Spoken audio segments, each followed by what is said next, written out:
Une mission de l'Organisation mondiale de la santé a réussi à entrer dans le service des urgences de l'hôpital Nasser.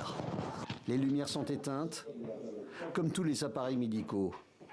Un briefing débute pour définir qui doit être transféré, quel patient va quitter cet établissement.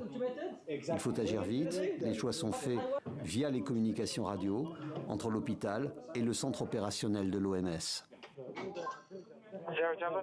Pouvons-nous avoir un décompte pour savoir combien de places il nous reste? Vous avez toujours un patient en fauteuil roulant.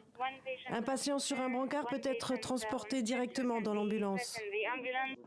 Ces dernières heures, 32 personnes dans un état critique ont pu sortir. Selon un décompte datant d'hier, il resterait dans ces services 130 malades et blessés pour juste 15 médecins et infirmiers.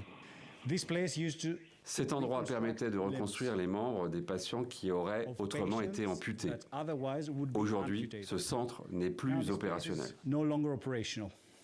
Dans cette chambre, ce patient, dans l'unité de soins intensifs, va devoir être évacué avec une pompe d'aspiration manuelle.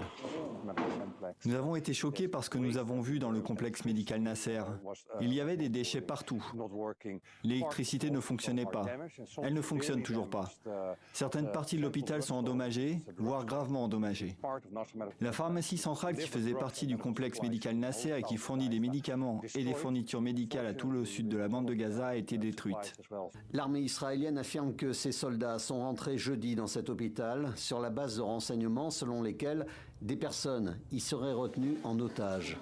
Et elle dément que les pannes d'électricité consécutives à cette intervention sont à l'origine de décès de patients.